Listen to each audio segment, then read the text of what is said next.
Bueno, vamos a discutir hoy parte de lo que son las generalidades del sistema inmune.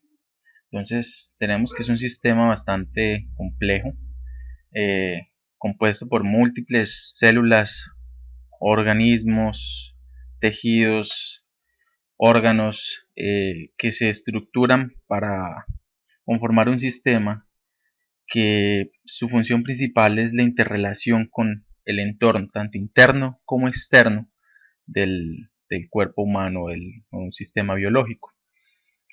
Y de allí nacen o se generan unas propiedades principales. Dentro de estas propiedades pues tenemos algunas aclaraciones que hacer acá, y es que este sistema inmune eh, tiene elementos de retroalimentación positiva y negativa, que la clasificación que generalmente se le da al sistema inmunológico entre innato y adaptativo es una clasificación didáctica y funcional, que algunas veces todos estos elementos actúan simultáneamente, por lo tanto esa clasificación es didáctica, que hay algunos términos que se deben conocer, como por ejemplo los CDs, que son clúster de diferenciación, que es un término que se refiere al cómo marcamos y cómo discriminamos los distintos tipos y fenotipos celulares a partir de la identificación de elementos estructurales de su membrana o secretados que los hacen característicos de un tipo específico. Dentro de este sistema inmune, pues tenemos unas propiedades principales allí, como por ejemplo es la especificidad, que es la capacidad del sistema de reconocer e identificar cosas muy particulares dentro de un elemento grande, como por ejemplo puede ser una bacteria, puede ser un virus, puede ser una célula. Es capaz de reconocer específicamente un determinante y diferenciarlo de otro. En términos de diversidad, que es la capacidad de reconocer muchos elementos. De memoria, que es la propiedad de responder mejor ante estímulos repetidos de un elemento. La expansión clonal, que es la capacidad que tiene el sistema de expandir clonalmente una célula que sea funcionalmente importante. Esto lo vemos en los linfocitos T, en los linfocitos B. La especialización, que cada una de estas células puede subespecializarse en distintos fenotipos que van a cumplir funciones particulares. Esto lo vemos, por ejemplo, en los linfocitos T, que se pueden diferenciar en CD4, que son ayudadores, o CD8 citotóxicos, y a su vez estos CD4 se pueden subclasificar en distintos tipos de respuesta, TH1, TH2, TH17, T regulador, etc. Contracción y homeostasis es la capacidad que tiene este sistema de regularse a través de bucles de retroalimentación negativa cuando considera que has pasado un elemento importante y que es necesario controlar la respuesta inmunológica. Este sistema inmunológico es tan poderoso que muchas veces, si no se controla, el paciente o la persona puede llegar a morir no por la alteración que pueda producir un microorganismo, sino por la afectación del sistema inmunológico sobre los organismos de la homeostasis. Y la tolerancia, pues hombre, es la capacidad de tolerar estímulos, aunque sean extraños, pero que no son nocivos, como por ejemplo la comida. La comida, cuando comemos mariscos, carnes, son elementos extraños que, si bien nosotros no nos los podemos trasplantar, no sufrimos un shock anafiláctico cuando nos los comemos. Entonces allí también son elementos. Y esta tolerancia también es importante en la relación entre lo propio y lo no propio, la capacidad del sistema de diferenciar entre elementos propios y elementos no propios. Entonces, estas son las propiedades generales de nuestro sistema inmune. De allí tenemos que este sistema inmunológico puede tener dos clasificaciones también funcionales, que puede ser pasivo o activo, dependiendo de si el sistema ha invertido energía para desarrollar esa respuesta inmunológica. Esta respuesta inmunológica entonces puede ser pasivo, por ejemplo, cuando la madre le transfiere anticuerpos maternos al feto y el feto adquiere la inmunidad materna por una forma pasiva. El feto no desarrolló de forma activa una respuesta inmunológica frente a los elementos que la madre le está transfiriendo, pero el niño es inmune a estos elementos. Entonces el niño tiene una respuesta inmune pasiva. Activa es lo que sucede, por ejemplo, con las vacunas o con un proceso normal de enfermedad. Cuando te vacunan, lo que haces es montar una respuesta inmunológica activa en donde tus células y tus elementos moleculares generan una respuesta y mediadores y efectores moleculares que reconocen ese elemento posteriormente y evita que ese elemento pueda producirte enfermedad o durante un proceso del transcurso de una enfermedad normal, como por ejemplo una infección bacteriana. Si te infectas de nuevo por esa misma bacteria, pues tu sistema ya va a reconocer eso porque inicialmente sufrió un proceso donde invirtió mucha energía, te dio fiebre, te dio malestar, sufriste una enfermedad de aproximadamente una semana y eso el sistema lo recuerda. Entonces ese elemento también sería la inmunidad activa, cuando el sistema invierte energía en desarrollar una respuesta inmunológica, y pasiva cuando el sistema no invierte energía. Generalmente se da por la transmisión de elementos humorales o celulares de la madre al feto, o por ejemplo la transferencia de elementos humorales a través de la transfusión de, por ejemplo, suero inmune que contiene anticuerpos que van a neutralizar algún elemento específico. Y lo otro es la diferenciación entre lo propio y lo no propio, que son una de las características principales del sistema inmunológico. Entonces tenemos que este sistema inmunológico tiene dos vertientes, igual la clasificación es didáctica, tenemos una inmunidad innata, tenemos una inmunidad adaptativa. Esta inmunidad innata está presente desde el nacimiento y la adaptativa se desarrolla a medida que nos enfrentamos a distintos elementos. De los elementos celulares tenemos de que hay que reconocer toda la hematopoiesis, en donde tenemos una célula hematopoyética, una célula madre, una célula troncal. Esta célula va a desarrollarse en distintos elementos, como por ejemplo dos líneas celulares principales, una que es linfoide y otra que es mieloide. Estas líneas celulares se van a desarrollar a través de un microambiente en la médula ósea, el cual es leído por estas células y van identificando citoquinas y otros estímulos, factores de crecimiento, factores estimulantes de colonias, que hacen que estas líneas celulares vayan diferenciándose en distintos subtipos. De allí que tenemos una línea linfoide con los linfocitos B, con los linfocitos T, que van a finalmente desarrollar linfocitos T y B. Los linfocitos B sufren todo su proceso de desarrollo y de maduración en la médula ósea, más los linfocitos T, a pesar de que nacen de la médula ósea, nacen como linfocitos pre-T y deben sufrir un proceso de maduración adicional en el timo, de allí que sean llamados linfocitos T. La línea mieloide, en donde tenemos una línea eritroide de megacariocitos y otra línea donde se producen los granulocitos, tenemos que van a producir distintas células efectoras del sistema inmune innato, tanto neutrófilos, monocitos macrófagos, eosinófilos, basófilos, plaquetas y eritrocitos. Cada una de estas células con distintas características, pero en general se caracterizan porque tienen gránulos, núcleos multilobulados y miden aproximadamente entre 10 y 12 micros dependiendo del proceso de activación. Son las principales células a nivel de la sangre y el principal que se encuentra en mayor cantidad fuera del eritrocito es el neutrófilo. Estas células viajan por todo el sistema y hacen que el sistema inmunológico no sea localizado a un solo subtipo de órgano, como por ejemplo médula ósea, sino que viajan por todo el organismo, incluido el sistema linfático. Estas células, por ejemplo las células T y las células B, son capaces de viajar por la vía arterial, viajar hasta la unión arteriovenosa en la vénula endotelial alta, en los vasos, en los ganglios linfáticos, y allí pueden migrar y ubicarse en distintos tipos especializados de este órgano que se llama el ganglio linfático.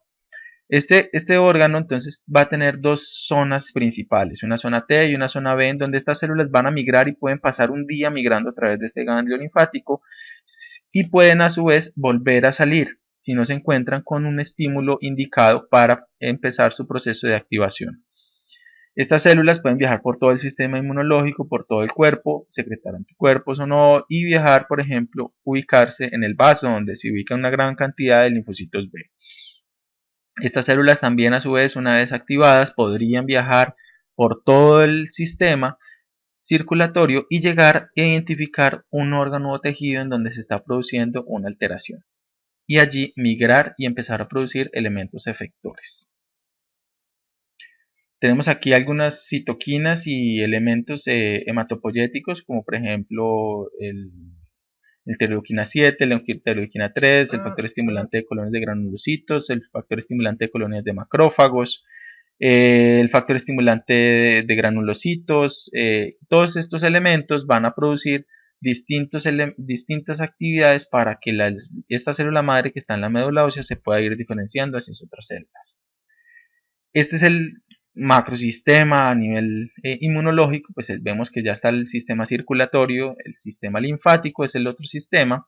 Allí es importante aclarar que dentro de este sistema nos hace falta ir dibujando los elementos de migración del sistema nervioso central. Estos elementos de migración del sistema nervioso central fueron descritos a mediados del 2015 y se identificaron de que van y migran hacia los nódulos cervicales profundos.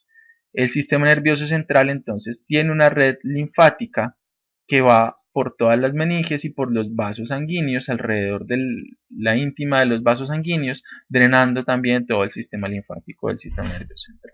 Lo mismo se ha escrito para retina y para testículo. Por lo tanto, este sistema pues, es un sistema bastante completo de toda la economía del cuerpo. Allí este sistema entonces vemos que pues está ubicado de forma estructurada y por zonas en donde unas regiones específicas van a ir drenando de forma consecutiva y escalonada a ganglios linfáticos regionales, a que a su vez van drenando a distintas zonas del cuerpo hasta llegar a un gran sistema que se llama el conducto torácico con la cisterna magna.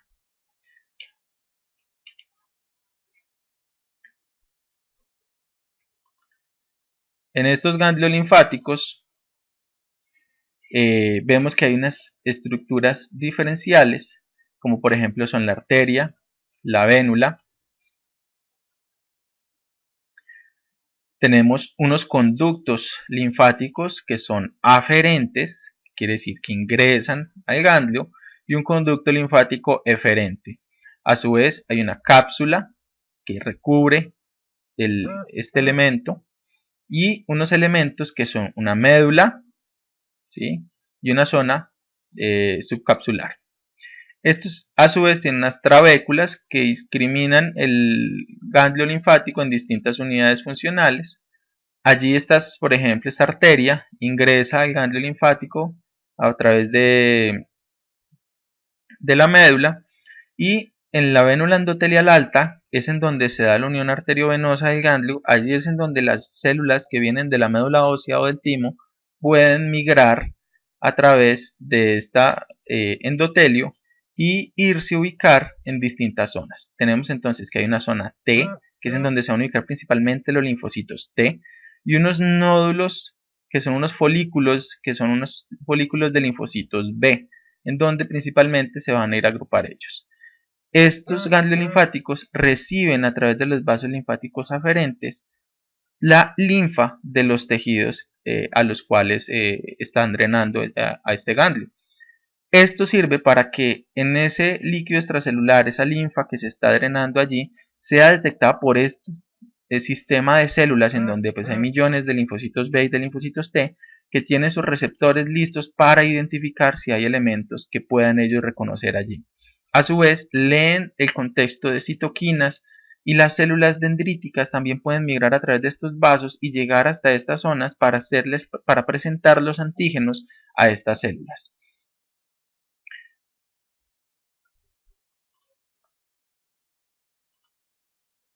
Esto es una inmunofluorescencia en donde vemos esto que estamos hablando, donde tenemos una zona B donde los linfocitos B están pintados de verde y los linfocitos T están pintados de rojo.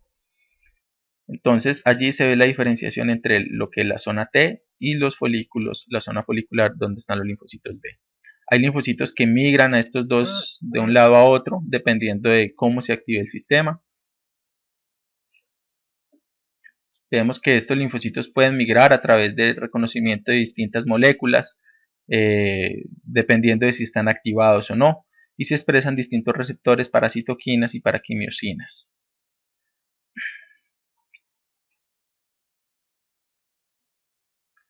Tenemos que, por ejemplo, también en el vaso hay una estructuración similar a un ganglio linfático, en donde hay una zona T, hay una zona B, y esta pues está irrigada por mucha mayor cantidad de sangre, donde vamos a ver este tipo de sistema de drenaje y de vigilancia de elementos a nivel inmunológico.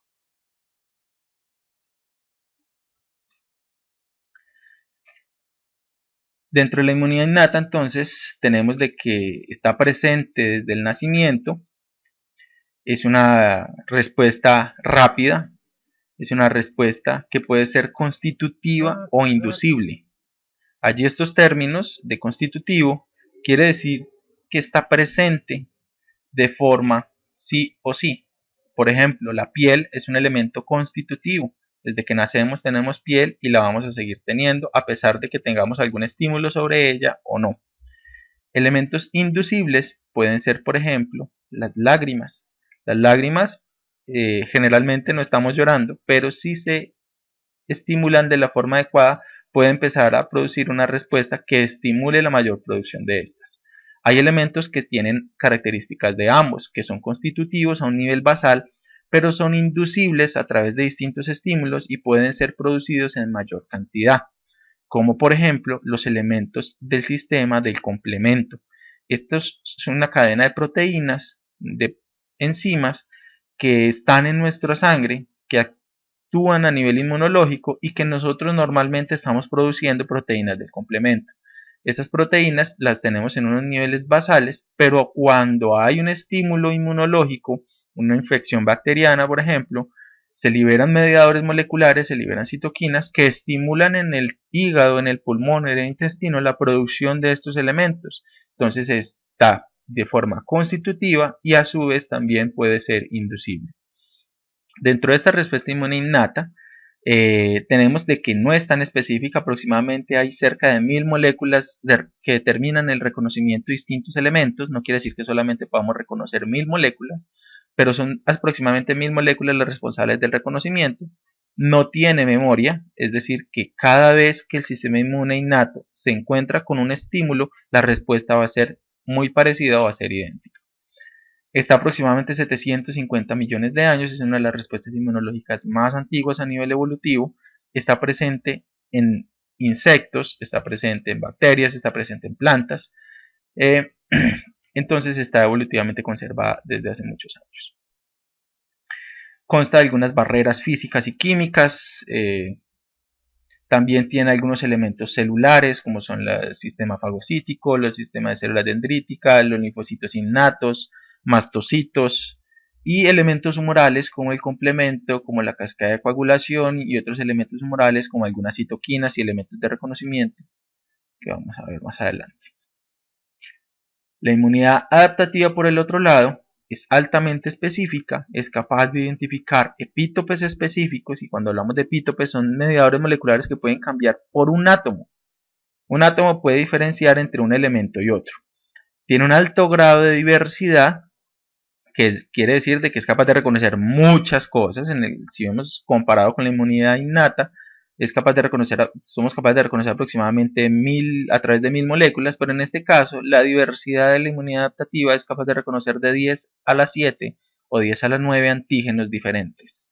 Tiene memoria a través de las células B y T, pero tiene la desventaja de que se requiere un mayor tiempo y energía para poder lograr este reconocimiento. Es un sistema que ha evolucionado a partir de los vertebrados, entonces se encuentra hace 350 a 500 millones de años. Está compuesto también por células cuyos representantes principales son los linfocitos T y los linfocitos B, y por elementos humorales cuyo representante principal son la familia de inmunoglobulinas, dentro de estas los anticuerpos. Entonces, dentro de estas barreras físicas y químicas, tenemos de que es uno de los principales elementos del sistema inmunológico. ¿Por qué? Porque previene el contacto de todo el sistema interno con elementos extraños o elementos exógenos o elementos que puedan afectar la homeostasis del cuerpo. Dentro de esto tenemos la piel, las mucosas, las uñas, el pelo, y allí estas barreras tienen distintas funciones principales, como por ejemplo funcionar como una barrera física para evitar de que los elementos ingresen. Otra es secretar elementos de forma activa para prevenir el crecimiento de elementos extraños en la superficie, como por ejemplo péptidos antibióticos como son las catelicidinas, las defensinas, los péptidos alfa hélices, que tienen funciones a nivel directa, eliminando bacterias, hongos, virus, parásitos, y evitan o controlan y regulan la microbiota de los distintos epitelios. A su vez también estos epitelios son elementos activos a nivel celular en donde se pueden encontrar linfocitos intraepiteliales. Estos linfocitos intraepiteliales pueden reconocer elementos extraños de forma innata y eliminarlos a través de mecanismos efectores característicos de los linfocitos a nivel citotóxico. Entonces, estas barreras o estos epitelios a su vez también pueden secretar, por ejemplo, elementos como el moco, pueden tener migración de distintos elementos motores, como por ejemplo el peristaltismo, como por ejemplo la migración a través de los cilios del moco. Pueden tener distintos elementos a nivel estructural, como en la piel, donde tenemos una capa queratinizada de células muertas, o en las mucosas, donde podemos tener distintos estratos de células funcionales o elementos de absorción también allí y de reconocimiento de lo que está sucediendo en ese elemento, en esa interfase entre el ambiente interno y el ambiente externo. Allí se pueden secretar diversas citoquinas y distintos elementos. Hay elementos químicos de estas barreras que también ayudan a que digamos, se controle o se regule, mantengamos una relación homeostática con estos elementos extraños, como por ejemplo el pH y la temperatura. No todos los microorganismos son capaces de crecer al mismo pH. La piel tiene generalmente un pH ligeramente ácido, las mucosas, dependiendo si es la mucosa intestinal, respiratoria, vaginal, urinaria, va a tener distintas características, lo que hace que no todos los microorganismos puedan crecer en estos tipos de elementos. A su vez, la temperatura, no es lo mismo la temperatura de la nariz, de las orejas, del oído, de la capa interna, de las mucosas a nivel respiratorio, y eso hace que no todos los microorganismos también puedan crecer allí. Dentro de los elementos celulares, entonces tenemos que hay elementos a nivel de los fagocitos, y estos fagocitos pues es la característica de fagocitar, y esta fagocitosis es el proceso de capturar a través de unos elementos activos de reconocimiento en donde invaginan a través de su membrana celular elementos extraños y los ingresan en una vacuola. Esta vacuola posteriormente puede ser degradada, fusionada con otros elementos internos como los lisosomas para producir distintos elementos funcionales, ya sea para metabolismo o para procesamiento y presentación antigénica. Esto va a variar. Entonces su función principal va a ser ingerir, destruir microbios, digamos en un tejido dañado, pueden llevar a un reclutamiento. Digamos que la lógica de funcionamiento de este tipo de células es que hay un reclutamiento, hay un reconocimiento, hay una activación, una fagocitosis y una destrucción. Se ha visto que la disminución de este tipo de células fagocíticas, como los neutrófilos o como los monocitos, puede llevar a infecciones bacterianas y micóticas graves. Estas funciones de los macrófagos, entonces vamos a ver de que dependen mucho del reconocimiento, y este reconocimiento va a depender de receptores. Los receptores son moléculas, son proteínas capaces de identificar elementos del sistema inmune o elementos extraños y traducir ese reconocimiento en una señal a nivel intracelular. Hay receptores tanto de membrana como citosólicos. Estos receptores pueden generar distintos tipos de respuestas inmunológicas, ya sea a través del reconocimiento directo de un microbio o el reconocimiento de una citoquina que da una señalización, un contexto inmunológico, o a través del reconocimiento indirecto de elementos extraños por elementos que pueden ayudar a su reconocimiento. Y esto, si lleva a fagocitosis, se puede estar llamando opsonización, que es una fagocitosis facilitada.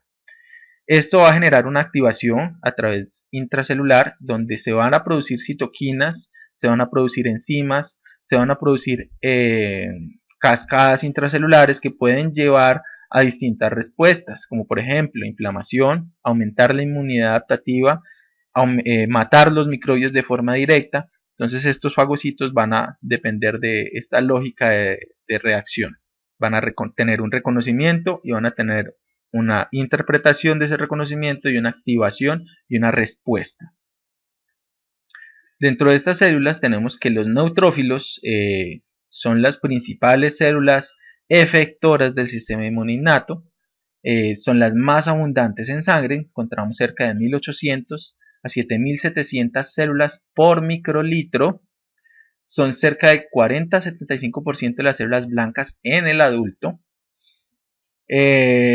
Producimos aproximadamente 1 por 10 a la 11 por día, y su principal factor de crecimiento es el factor estimulante de colonias de granulocitos.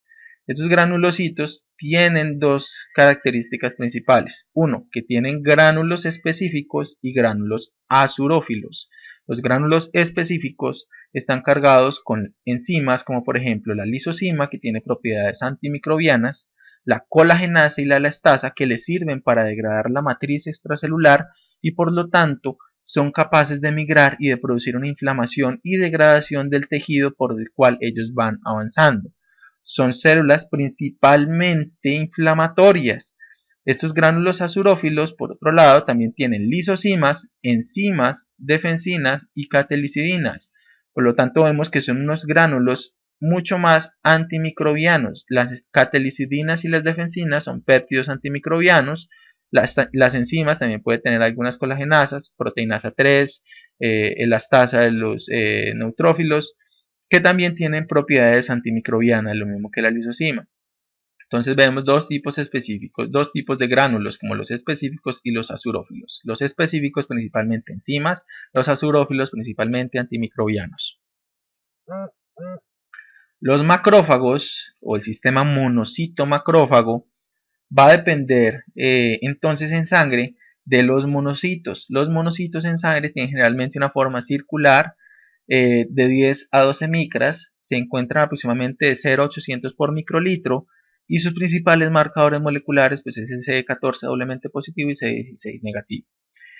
Estos producen mediadores inflamatorios que pueden amplificar la respuesta y pueden tener dos tipos de maduraciones o subtipos M1 o M2 dependiendo del sistema en el momento en que esté. Generalmente el M1 es una respuesta inflamatoria y el M2 es una respuesta reparadora y antiinflamatoria. Su función principal pues es convertirse en macrófagos y a partir de allí fagocitar y eliminar microbios a través de la producción, de la digestión proteolítica de estos elementos y la producción de radicales libres de oxígeno y de radicales de óxido nítrico. Son células presentadoras de antígeno, también pueden producir angiogénesis y fibrosis en su característica M2.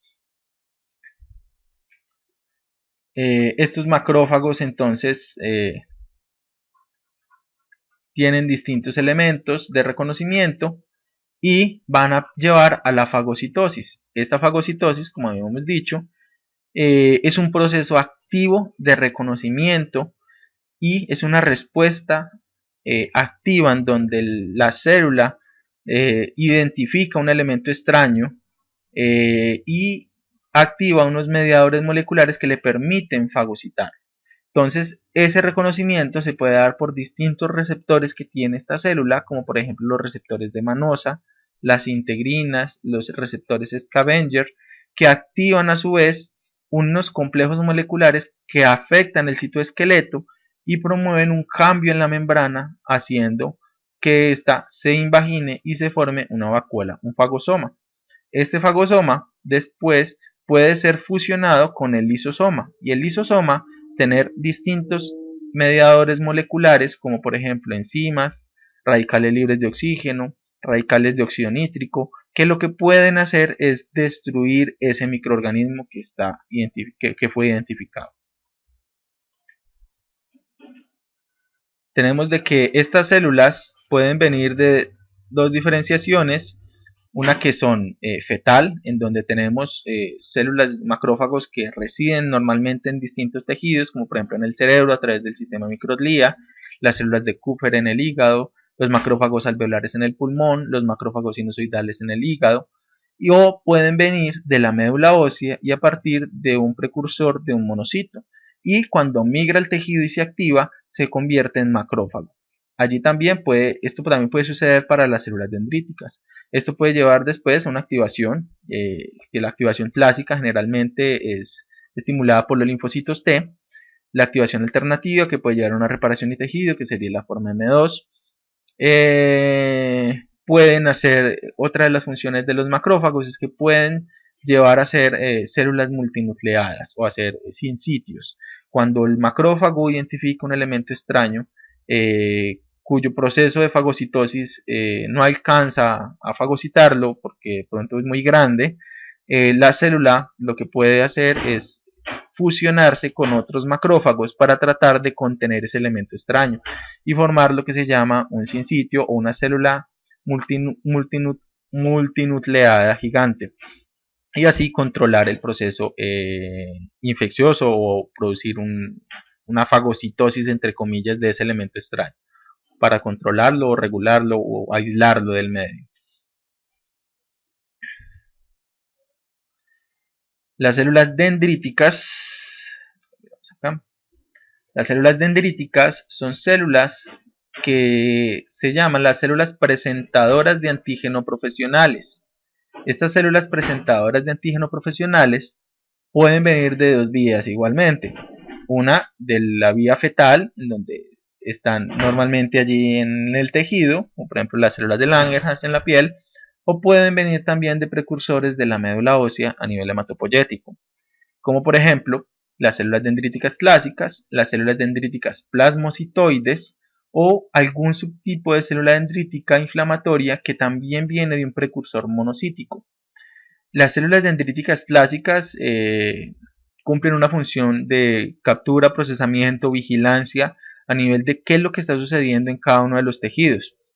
Son las células que tienen mayor cantidad y diversidad de receptores innatos para reconocer elementos extraños. También sensan a través de la lectura de citoquinas si el tejido está inflamado o no, y estas células plasmocitoides se llaman plasmocitoides porque liberan grandes cantidades de interferón y son activadas principalmente en elementos cuando el sistema responde ante elementos intracelulares, como por ejemplo en virus o como por ejemplo en cáncer.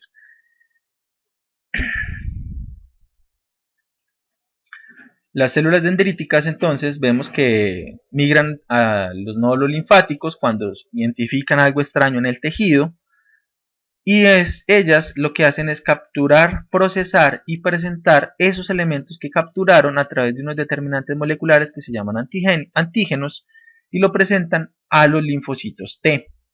Estas células dendríticas plasmocitoides ya vimos que son un subtipo que secretan grandes cantidades de interferón 1.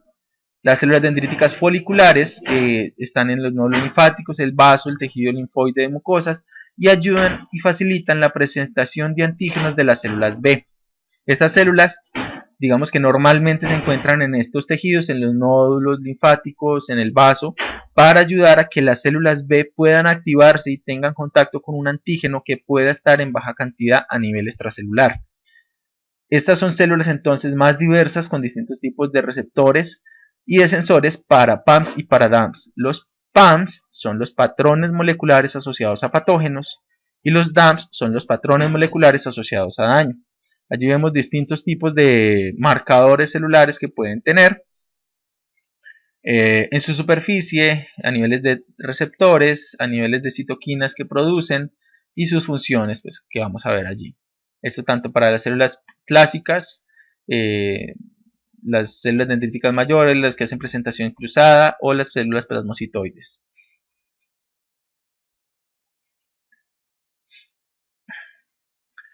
Importante de pronto aquí para estas células plasmocitoides son uno de los principales productores de interferón 1, los cuales son importantes a nivel de las respuestas intracelulares y tienen una mayor cantidad de receptores TOL endosómicos o endosomales, como son el tipo 3, 7, 8 y 9. Por lo tanto, tienen una mayor sensibilidad a elementos intracelulares extraños.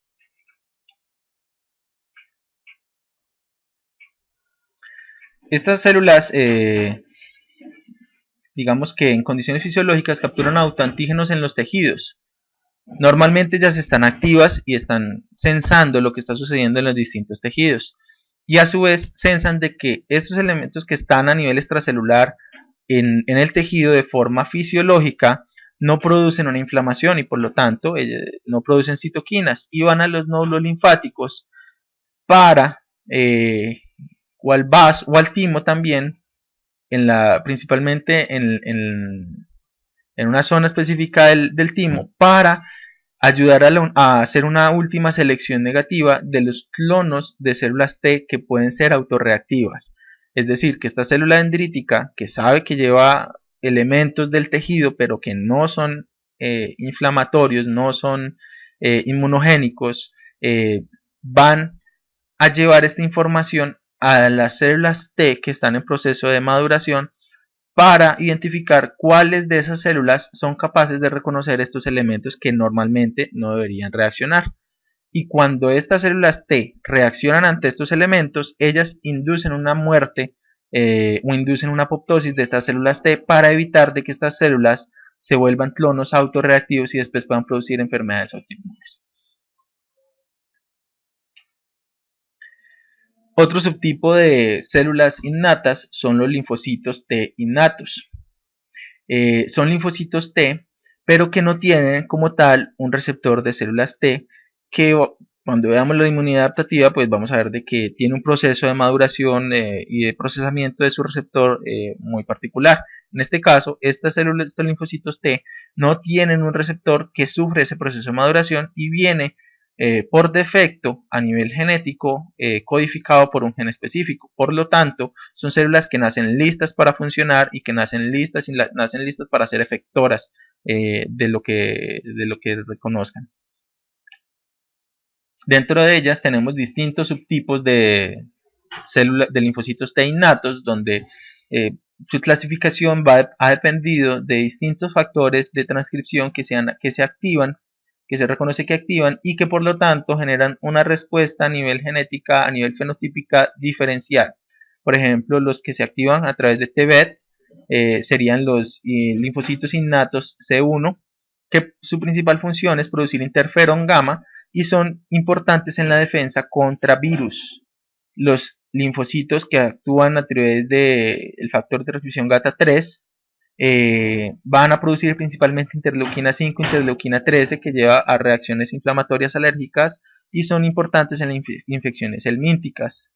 Los que actúan a través de ROR gamma T van a producir interleuquina 17, interleuquina 22, los cuales van a funcionar en la barrera intestinal y la organogénesis linfoide.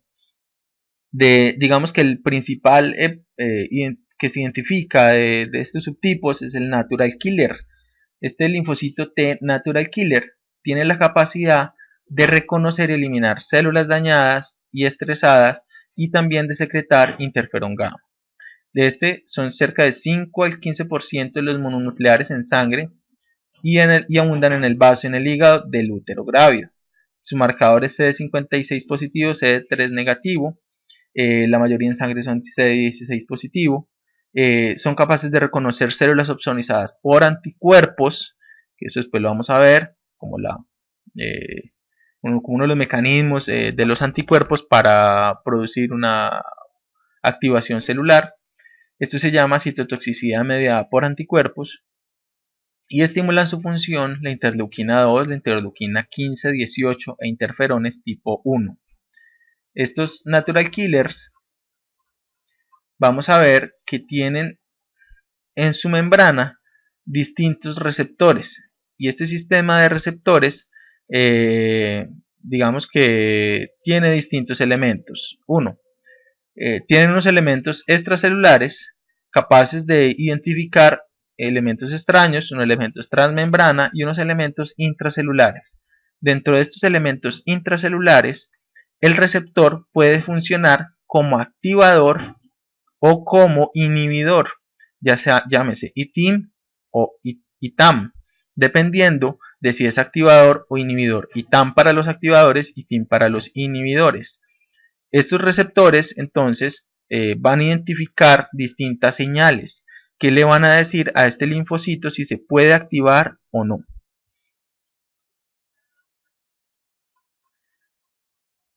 Las mutaciones de este tipo de células se han asociado con aborto espontáneo y uveitis.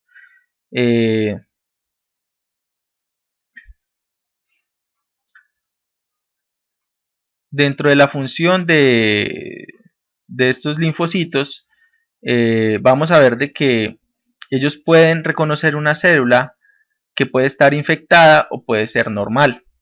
Estos linfocitos van a reconocer una célula a través de un ligando para las células natural killer, lo cual va a llevar a una activación del receptor. Pero, a su vez, si presenta esta célula el complejo mayor de histocompatibilidad tipo 1 con un autoantígeno, lo cual es normal, esto va a generar en una respuesta inhibitoria, lo que hace que el linfocito natural killer no se active y por lo tanto esta célula pueda tener una función normal.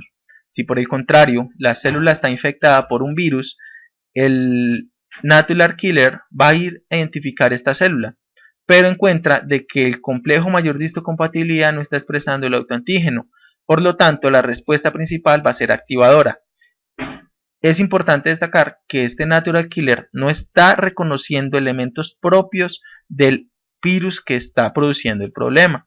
No está identificando un antígeno específico del virus, está respondiendo ante una señal celular de estrés, que es, por ejemplo, no expresar el complejo mayor de histocompatibilidad. Y esto hace que esta célula se active y genere la liberación y degranulación de citoquinas y de elementos moleculares como las perforinas que hacen que esta otra célula que está infectada entre en apoptosis. Por lo tanto, llevaría a la muerte celular. Y de allí se llamaría natural killer.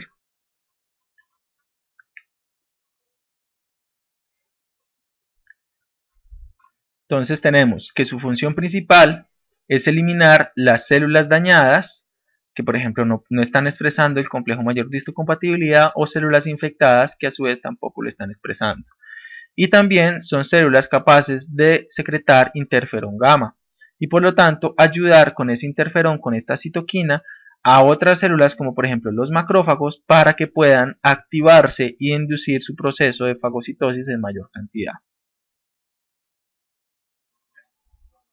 Acá.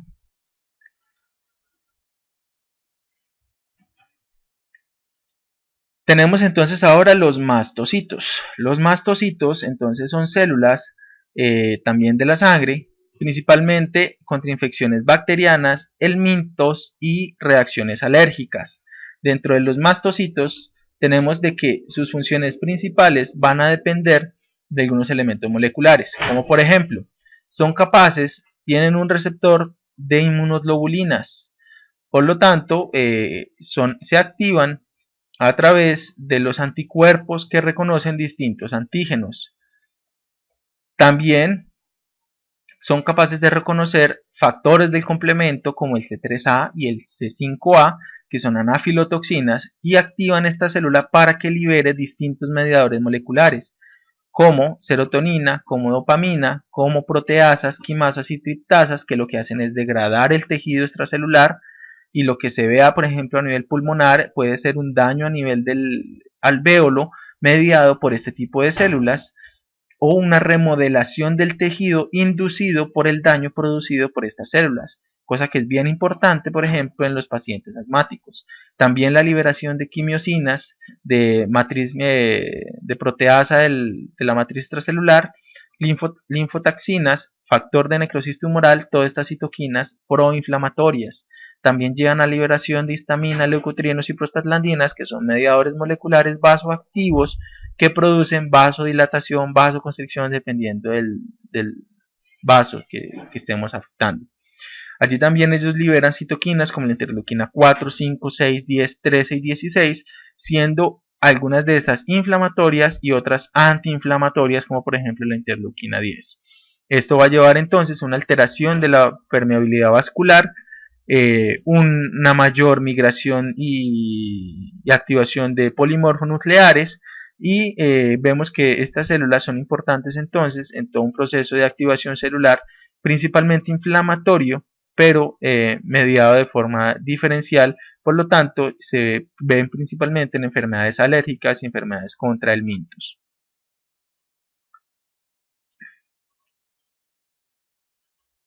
Dentro de los elementos humorales del sistema inmunológico, entonces tenemos que hay tres elementos: el complemento, la cascada de coagulación y distintas citoquinas. El complemento es una cascada de proteínas a nivel sérico que lo que van a terminar es en la producción de un elemento molecular como esto. Esto es un poro, un canal que se incrusta en la membrana celular de distintos elementos extraños, tanto propios como no propios. Estos elementos, este sistema del complemento tiene algunos pasos principales. Uno, que es la activación, por lo tanto debe haber un reconocimiento, y ese reconocimiento y esa activación se da por tres vías principales. Uno, que es la vía alternativa, que es una vía de reconocimiento directa a través de una molécula que se llama C3, o la vía clásica, que es una vía de reconocimiento a través de anticuerpos. Por lo tanto, para poderse activar esta vía ya deben haber anticuerpos en el sistema para poderse activar. Por lo tanto, es una de las vías que se complementan con la inmunidad adaptativa. Y la vía de las lectinas o del reconocimiento de manosa, que funciona a través de unos mediadores moleculares innatos que reconocen patrones moleculares de los carbohidratos de distintos microorganismos. Todos estos elementos terminan en la activación del mediador molecular que se llama C3. Esta proteína es cortada y se libera en un fragmento pequeño que se llama A y en un fragmento grande que se llama B. El fragmento C3b queda incrustado en la membrana y el C3a queda soluble. Este mediador, este fragmento que queda C3a, es un mediador de inflamación y se llama anafilotoxina junto con el C5a. Estos producen inflamación, producen vasodilatación, producen migración de distintos elementos celulares como los polimorfonucleares. Este C3b queda pegado a la membrana del elemento extraño, llámese bacteria, llámese célula, y va a llevar a la activación de otros elementos. En este caso, este C3b puede ser reconocido por receptores de los macrófagos y por lo tanto puede ser fagocitado esta partícula si es reconocido este C3b en su superficie, y esto se llama opsonización. También este C3b va a llamar otras moléculas que van a llevar a la activación de una convertasa de C5, y este C5 a su vez va a liberar otro mediador soluble que se llama C5a.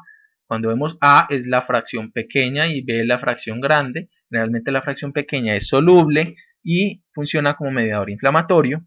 Y esto va a llevar después a una C9 convertasa que va a terminar en la formación de una empalizada a nivel de la membrana celular, y esto se llama complejo de ataque a membrana, lo que hace formar un poro que altera todo el balance del espacio intracelular y el espacio extracelular, produciendo la liberación de los distintos elementos de la membrana de la célula.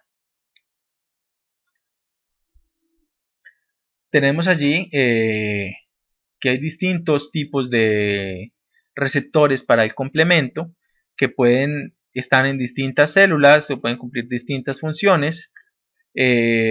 Y estos receptores a nivel de las células reconocen distintos elementos del complemento, como por ejemplo en este caso C3b, C4b, C3b activado,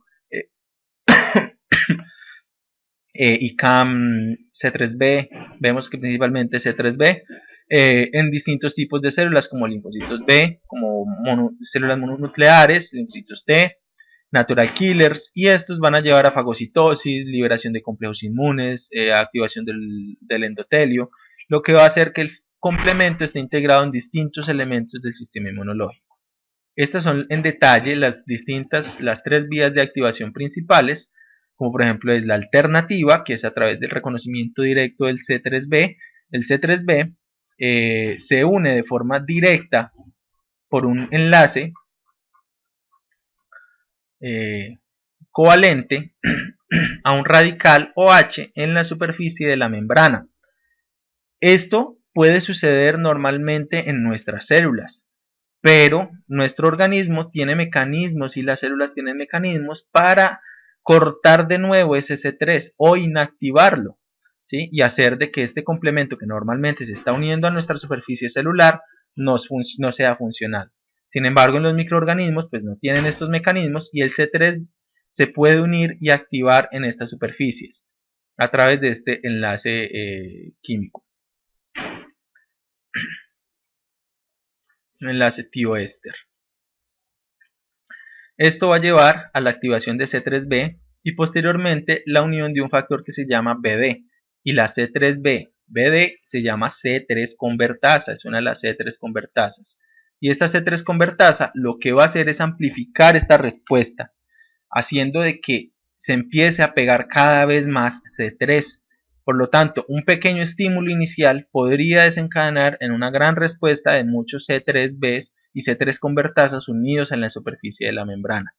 Una vez se ha formado este tipo de convertasas, se forma esta C3B, BD, C3B. Esto se llama C5 convertasa, porque es capaz de tomar la proteína C5 del complemento y activarla. Y también libera C5A y C5B. Esto por la vía alternativa. La vía clásica del complemento requiere previamente la unión de por lo menos 2 moléculas de anticuerpos, principalmente la inmunoglobulina G, a lo cual lleva la activación de este complejo que se llama C1QB. Este C1 va a terminar activando C4 y C2, formando C4B2A, que también es una convertasa de C3, llevando a la activación de la C3 convertasa, la fijación de C3 y posteriormente la formación de una C5 convertasa. La vía de las lectinas también es muy parecida a la vía clásica, pero no intervienen anticuerpos acá. Es por el reconocimiento directo de este tipo de moléculas que son lectinas de unión amanosa, los cuales son capaces de reconocer patrones moleculares de carbohidratos específicos de distintos microorganismos, como por ejemplo los hongos y algunas bacterias, y se unen de forma directa a ese patrón molecular. Activan C4 y C2 y forman una cascada muy parecida a la vía clásica, formando la C3 convertasa a través de C4B2A y la activación de la C5 convertasa, generando la liberación de C5A. Esto lleva a la fase de reconocimiento y activación inicial.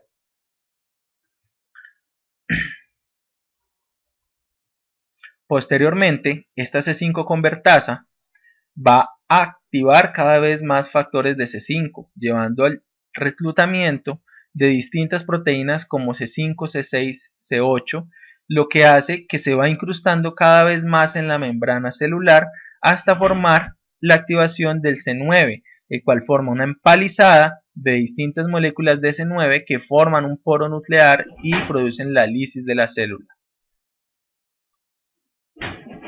Entonces, distintas funciones del sistema del complemento serían la opsonización a través de reconocimiento, por ejemplo, de C3b por distintas células como por ejemplo los macrófagos, la estimulación y la respuesta inflamatoria a través de la activación de C3A, C5A y el reclutamiento de distintas células como polimorfonucleares o fagocitos, y la citólisis mediada por el complemento a través de la formación del complejo de ataque a membrana.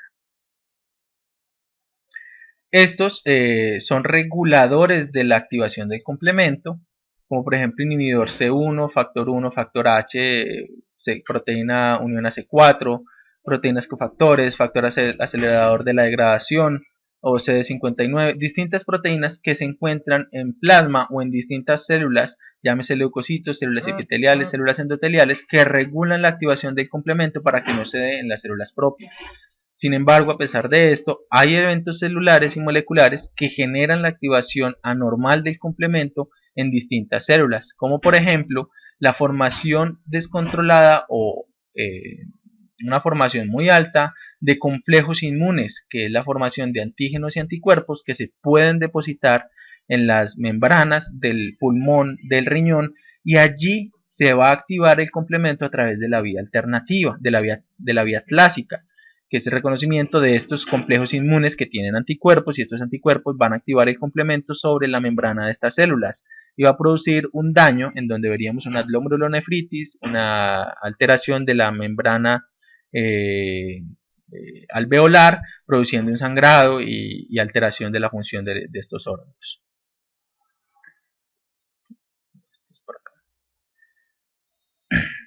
Otros componentes que es importante destacar es la coagulación.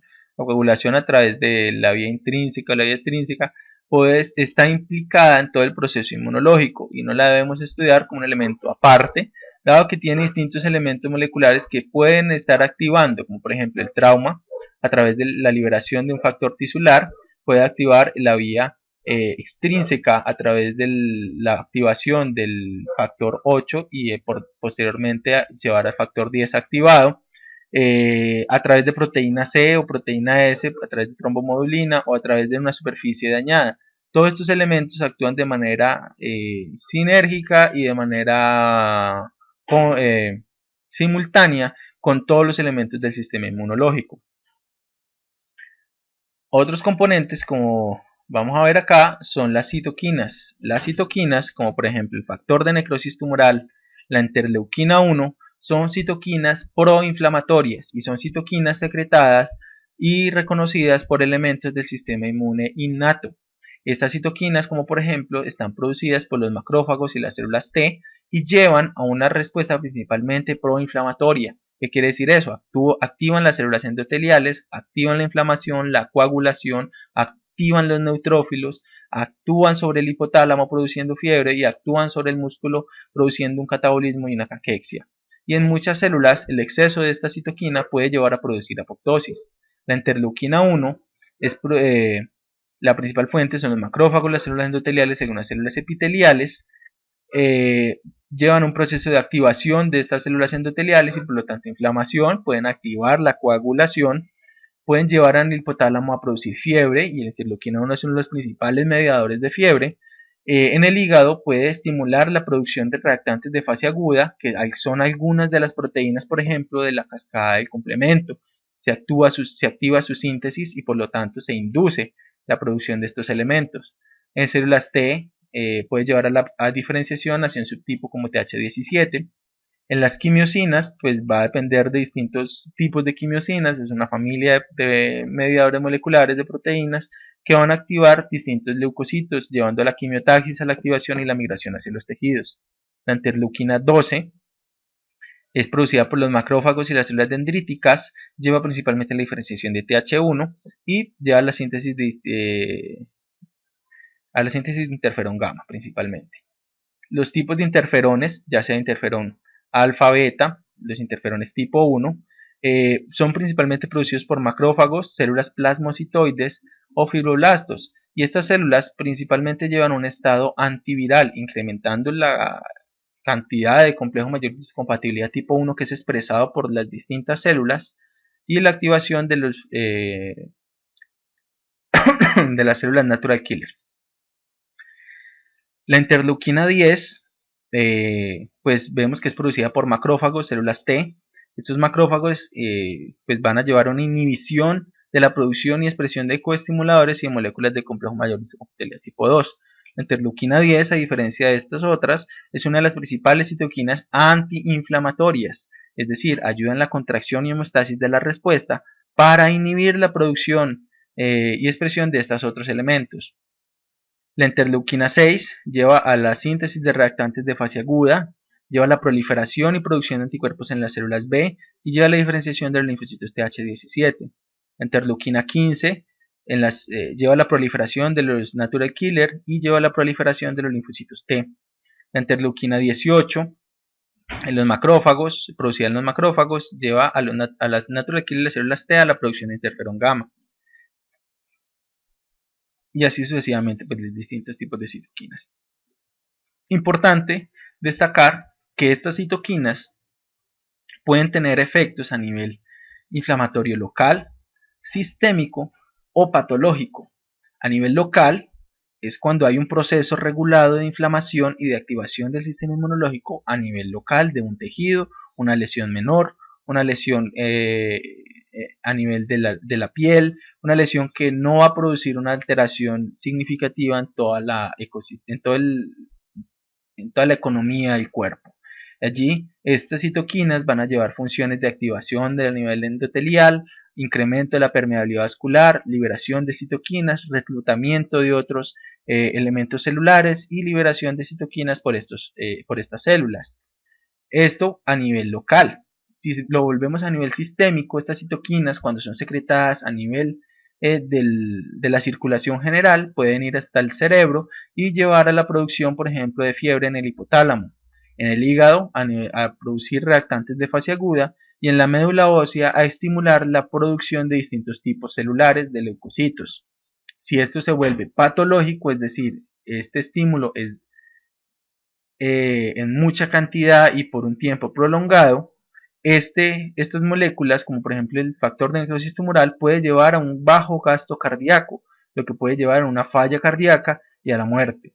También puede activar de forma generalizada el endotelio y la coagulación en estos sitios, llevando a la formación de trombos y a lo que se llama una coagulación intravascular diseminada. Y en múltiples tejidos, tanto el esquelético puede llevar a una caquexia, llevando un catabolismo exagerado y haciendo también resistencia a la insulina, alterando todo el metabolismo de los lípidos y los carbohidratos allí. Otros elementos son los elementos de reconocimiento como las pentraxinas, las colectinas, las ficolinas y el complemento. Estos son elementos de reconocimiento que actúan principalmente a nivel del complemento. Este sería el C1 y estos serían algunos de los que están implicados en el reconocimiento de las lectinas de reconocimiento manosa. Dentro de esas tenemos una muy importante que es la proteína C reactiva, la cual se mide en clínica para evidenciar si hay eventos inflamatorios que puedan ser debidos a microorganismos como bacterias o si por el contrario, si es por bacterias está muy aumentado, pero si es por de pronto un virus, muy probablemente no se encuentre tan aumentado. Asimismo de las colectinas que se unen a manosa, proteínas de superficie que reconocen carbohidratos, varias estructuras moleculares, N-acetilglucosaminas, ácidos lipoteicódicos, que son de distinta naturaleza molecular. Listo. Por este lado entonces tenemos ya nuestra respuesta inmuninnata. Posteriormente vamos a ver los elementos de reconocimiento y los procesos de captura, procesamiento y presentación para poder ir y llegar a la respuesta inmunadaptativa. Espero que les haya gustado. Muchas gracias.